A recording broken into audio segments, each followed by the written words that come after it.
talked to Tarrance Warren. He said that's his role in this offense, playing off the ball and making timely cuts. That time sees his defender's head turn. And a great pass.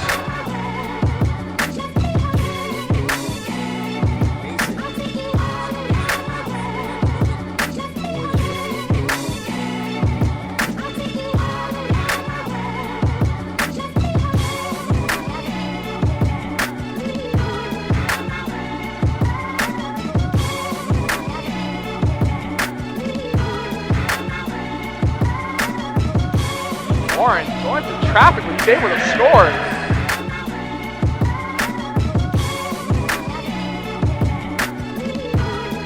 Bucks got to go quickly.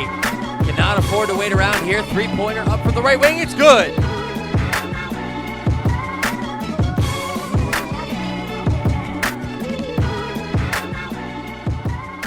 Welcome back to another episode here on the Game Breakers podcast. I'm your host, Daniel Horowitz, joined alongside Kamani Phillips. And welcoming on the show today, we have former Freshman of the Year in the Arizona CC Athletic Conference, all-region, all-district, Tarrance Warren. First of all, Tarrance, I want to thank you for giving us some of your time today. I know, busy schedule. You got a game today in about 5 hours, so Thanks for coming on the show. We're excited to have you. I appreciate you having me, man. For Yeah, so I want to talk about your transition, coming over from Eastern Arizona College, 2 years there. Now you come over to Barry. How has it been your first semester, getting to know new teammates and everything? I think it's been surreal, coming from JUCO, just getting close to those guys, you know what I'm saying, staying there for 2 years and then coming all the way to the other side of the country just to meet new guys and then create a bond with them in a way, especially with having a new coach and things of that nature. So it's just really different. Yeah, and those new teammates, a lot of them. But you guys have a lot of good players on the team that fill different roles. Perry and Stanley, good point guards that can score the ball. Yeah. You have Roberts and Sharenich in the front court, some shooters like yourself and Stanley. How have you built your role on this team so far and fit in?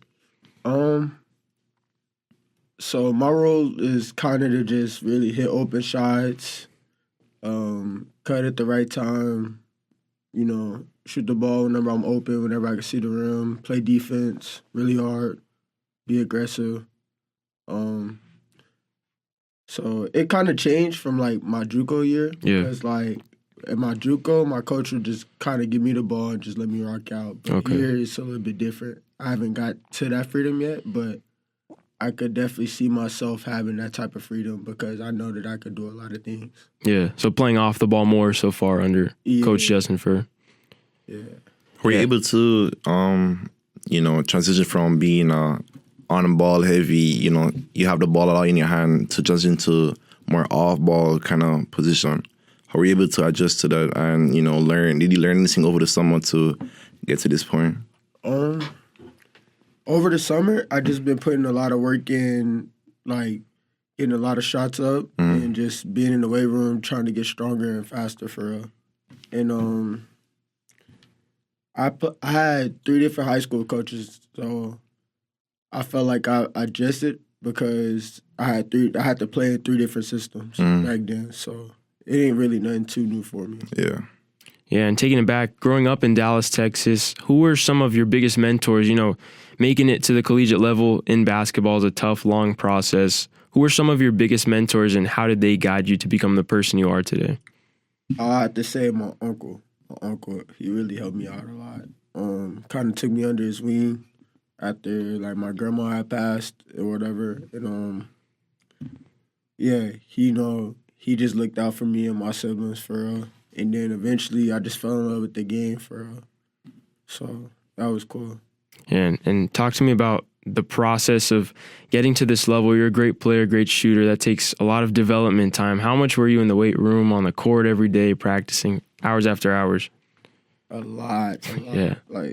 Crazy. I'm talking about, it would be days where I swear I didn't want to get up, but I knew, I was just better off if I just got it out the way. Mm-hmm. So I feel like that's what mentally prepared me for a lot of things. For just knowing that I put in the work, countless, even on days like I told you, I didn't want to get up and work out and stuff like that.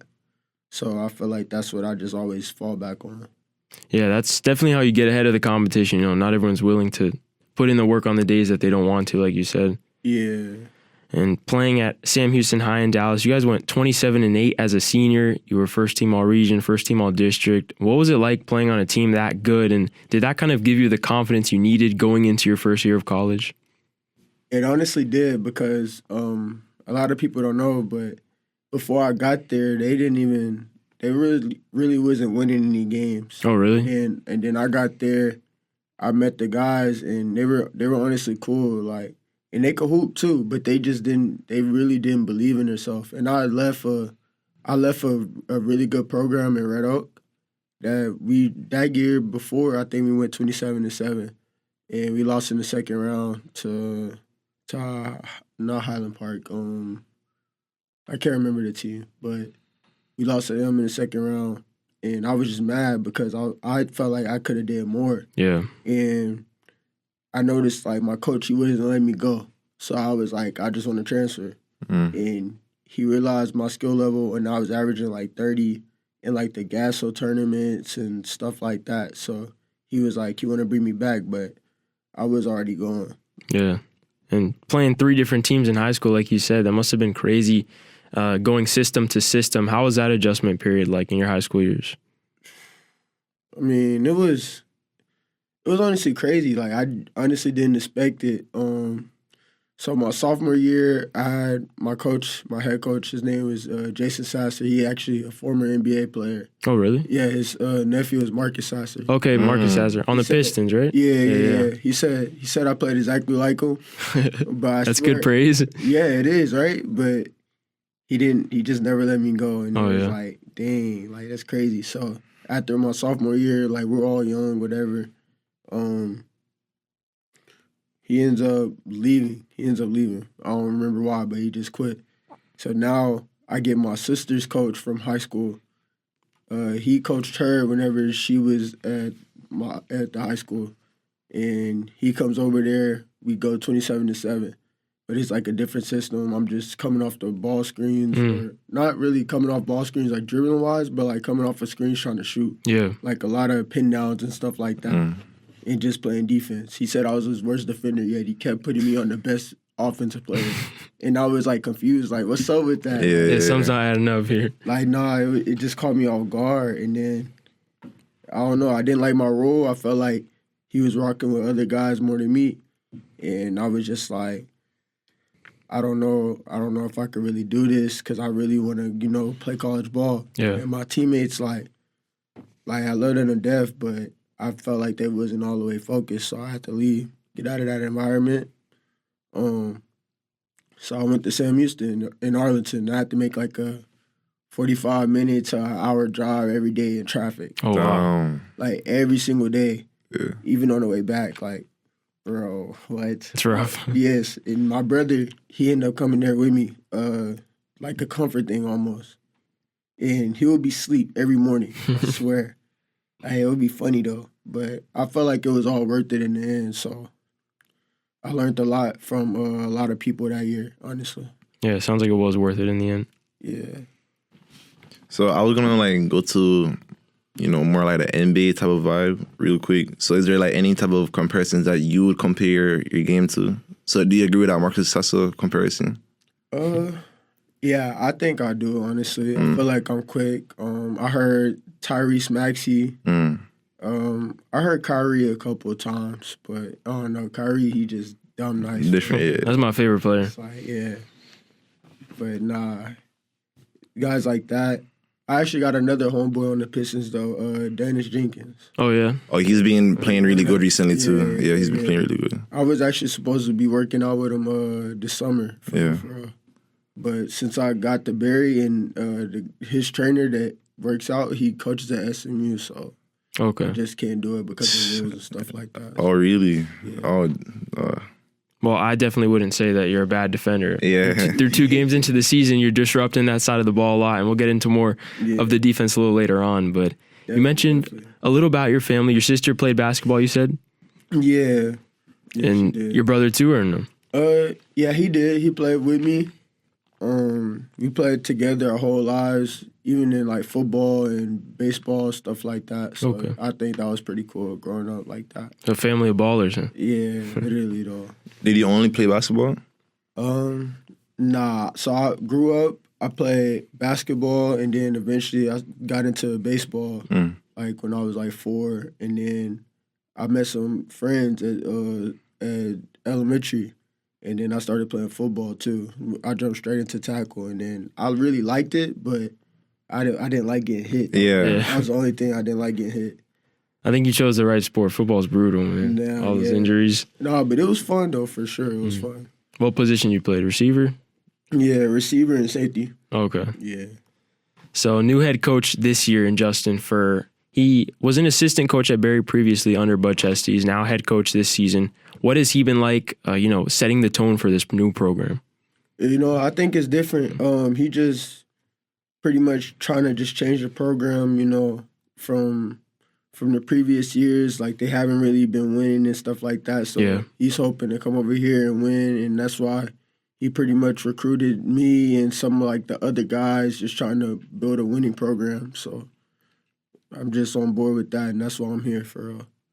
And a tough start to the season, 0-2, but 2 tough games, especially against Alabama, Huntsville, an overtime loss, 3-point loss. That's one of the better teams in the country. You had a great performance, though, over 20 points, multiple steals, multiple rebounds. What was that game like, battling to the very end in overtime?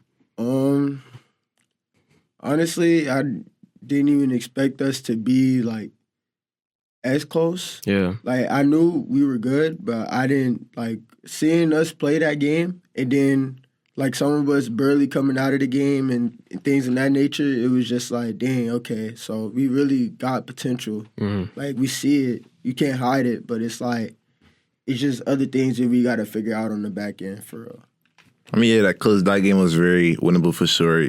Dion, he didn't shoot the best, but, and then just little mistakes here and there. So I'm pretty sure, that loss, even though I think you can call it like a good loss, basically. Yeah. But you can see like improvement. Yeah, no, it's something to build on for real. Yeah, and Alabama Huntsville is always in the tournament at the end of the season, so it's a top team that you guys matched up against. No, they definitely got some guys over there. I think it was pretty fun, matching up with them for my first like collegiate game in the NCAA. Yeah, and then I have a couple clips from the first 2 games of the season that I wanted to get into. First off, we'll go with that defensive side of the ball. Now, this was a game against Montevallo. You're playing on ball here on the right wing, and then ball screen comes, kind of forcing him to the left side, allowing him to use the screen. Seems like you and Roberts bite on the dive, but then a good recovery here. You're helping the helper down in the paint to take away that baseline pass. But talking about screen coverage, pick and roll coverage, is that something that differs game to game? Reading the scouting reports on certain guys, how do you decide how you want to guard the pick and roll? So we had this thing called 14 or whatever, and we basically switch 1 through 4. Adrian is our 4-man at the time. Okay. So we usually switch that. But sometimes I swear I just don't be hearing him, and I be fighting over the screens because I think number 5, he just got hot, or not right now, but I know he started to heat up, and that's what I was afraid of. I didn't want him to get like that. So against, better shooters, definitely want to fight over top of the screen. I usually always go over the top, especially like in the playing area. So I just usually try to press up against their body and then just try to work my way over the screen if I can. But if I can, then I'll just get back or whatever, and then just push the big out of the play. Yeah. And then you said 14, was it? Switching 1 through 4? Yeah. This is another instance here. You're on the left or right wing. First screen comes, switching it with Perry, and then the second one kind of get caught on it, so it ends up being a switch. But then I love the end of this play. Look at you boxing out Griffin Cooper, there, number 24. It's a big guy down low, big rebounder, but you sealed him off and your team gets the board there. Nah, he is. It was one play where my coach yelled at me for him getting the rebound. And he literally, I swear, I pushed him back, and he literally just pushed me in my back. And then he got the rebound. Somebody else got it, came, and I just took a charge because it was the only thing I could do for him. Yeah, but you're outmatched there, but you battle him, good physicality. How does that, tenacity on the defensive end get you stops? I feel like not too many guys on our team is willing to do that, so somebody at the end of the day has to be able to do it because that's what makes us win, Yeah. So let's get to the fun part, scoring the basketball, huh? Yeah. So one thing I think you do very well, you kind of alluded to it earlier, playing off the ball. So right here, trap comes on the baseline and a timely cut by you to the middle of the floor for the easy layup. And I watched one of your scrimmages as well at home. You a ton of points in the fast break or off cuts, just getting those easy layups. Yeah. Now here, are you looking to cut as soon as you see your teammate go baseline and draw the help, or are you cutting as soon as you see the defender's head turn? It's a little bit of both. So whenever I see people getting like it's almost double team, I would usually just cut behind the defender's head, especially whenever they turn or they get lower. So it's really all about timing for me. And sometimes I'll just I won't cut because I know I could get a 3. Right. Yeah, speaking on that 3 ball, 4 of them in the last game against Alabama Huntsville. So first one, kind of a lift off the handoff and a 3 ball. And then I don't know if you remember, but you missed a few shots there in that first half. Yeah, I did. I definitely remember a lot in that corner. Yeah. It was making me mad, bro. I swear. I was like, bro, there's no way I'm missing this way. But second half came around and you started to heat up from that corner. Yeah. Or first one was a trailing play from the wing. First 3 of the second half. And then we have the next one off the pick and roll. You're playing in the corner. A nice swing for a 3, and then your third one of the second half. This one came in a huge situation, just 13 seconds left. Yeah. I don't know if you play 2K, but that's 100% smothered right there. Yeah, that's a tough shot. That's a tough shot. Yeah, I definitely play 2K. Yeah. So talk about your jumper. I know that's one of your best assets as a player. How have you developed that over the years? Yeah, it's been something that I've been good at since I was a little kid and been in basketball. Like a lot of people don't know this, but I like trick shots and stuff. So Oh yeah, I'm the type to throw the ball all the way up in the air from half court, have it do one bounce and then bounce in the hoop, and people would just be like, "Bro, what? Quit." So no one wants to see you in horse, huh? Nah, definitely not. Definitely not. You know, I'm a shooter myself, not so much this guy.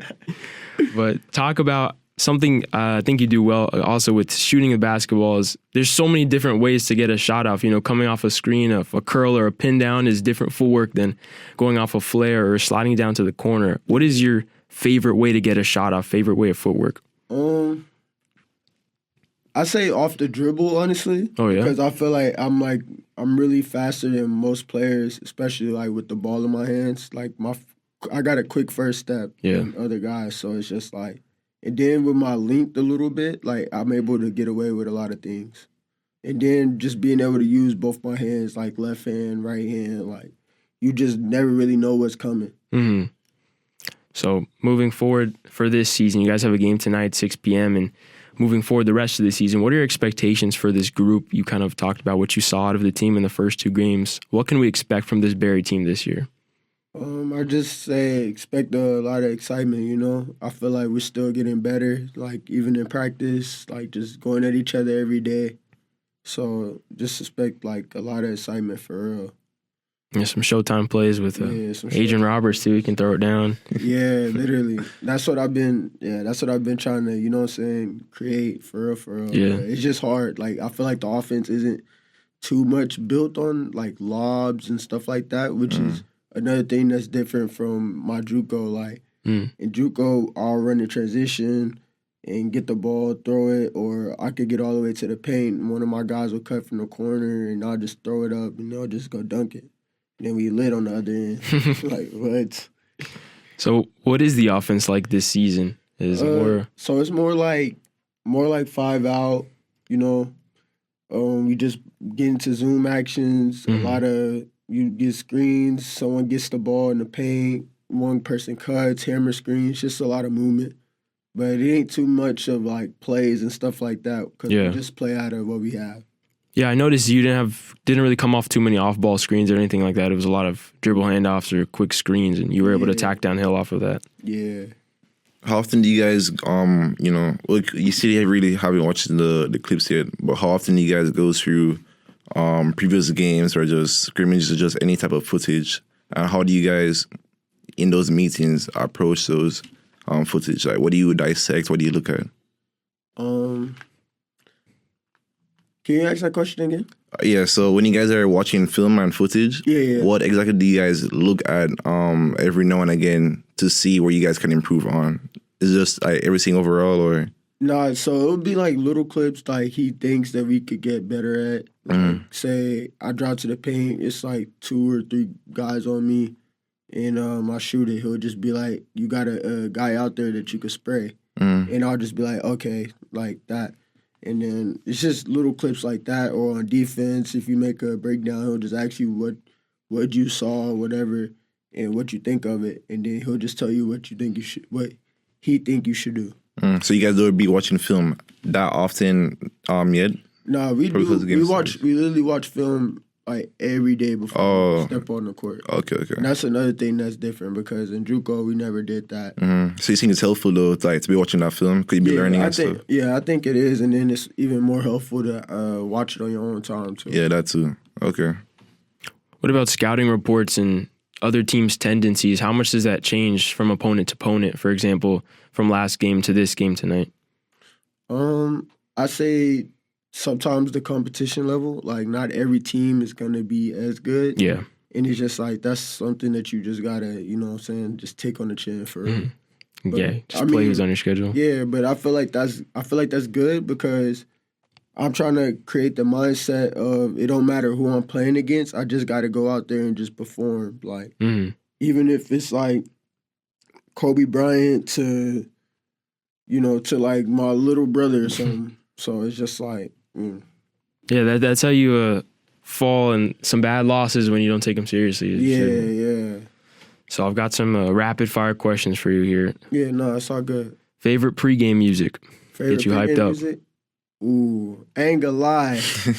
I got a lot of music. I have to say YoungBoy is up there for sure. That's been a common answer on the podcast. Yeah, YoungBoy. I had to say Lil Baby. But I'm gonna go back to the YoungBoy situation. Adrian actually don't like YoungBoy. Oh yeah. That one caught me off guard. I ain't gonna lie. That one caught me off guard. I mean, do you listen to a young boy like that? Cause I told you, Not really. I'm not gonna lie to you. I don't be listening to him either. Not really, but I'll say like pregame music to get you hyped up. I just never really got into it for real. I feel like YoungBoy got some chill music too, though. Yeah, I think so too. Chilling. I mean, yeah, you can probably tell me a couple of songs and I listen to it. Yeah. Yeah, we've gotten that answer a few times though from a few players. Yeah, YoungBoy, No Cap, Lil Baby, No cap stuff. Rollo. Mm-hmm. It's a lot for real. I got a whole playlist of Gunna, whatever. So like that's what you be listening to though, like upbeat rap type of music. That's what you're going into. Yeah, or it could be some chill, some melodic. Yeah, 'cause I feel like it's best to have like the best of both worlds. Yeah, something to hype you up, but something to also keep you like level headed. Yeah, and then like when you go out there and you just at peace with yourself, it's just like you just like basketball is almost like breathing. Yeah, that's real. And that's the best way to hoop for real. Next one, favorite meal to eat after a win. Where are you going after a dub? I don't even know for real. We ain't gonna lie. That one's a tricky one because lately I just been eating anything. Yeah, like just anything that looks good. Literally anything that looks good, especially when I'm hungry. Like Yeah, it's crazy.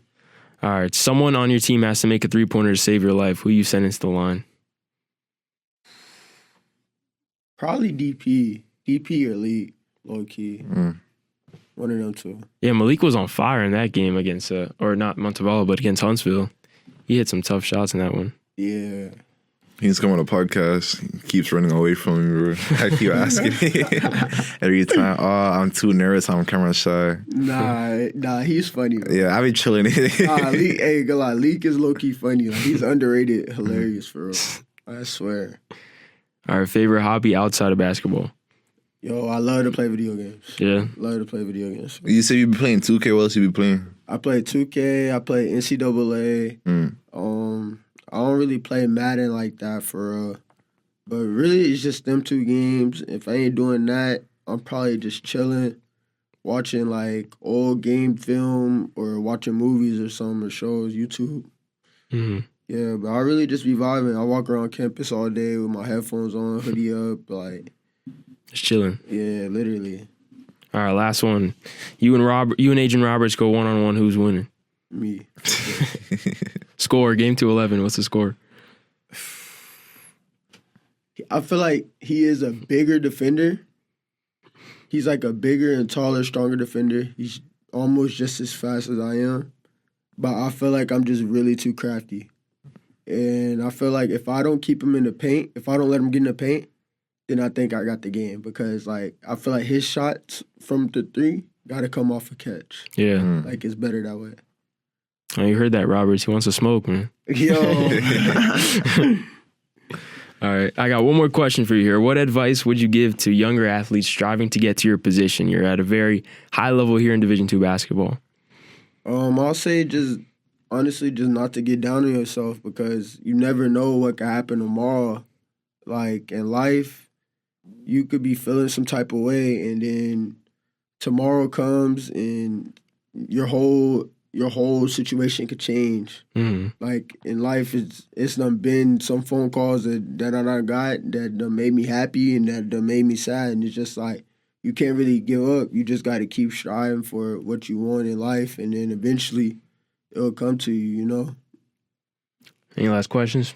Nah, no questions today. But, you know, I know you're playing today, so good luck for sure. Yeah, appreciate that, bro. Yeah, I want to thank you for coming on the show today. You were great, man, and wishing you a healthy and successful season this year. Yes, sir. Appreciate y'all, man. And if you guys want to watch Tarrance Warren and the men's basketball team this season hit the action on the hardwood, you can go to sunshinestateconference.tv, click on the Buccaneers logo at the top. You can't miss it. It's a Buccaneer. Who's broadcasting?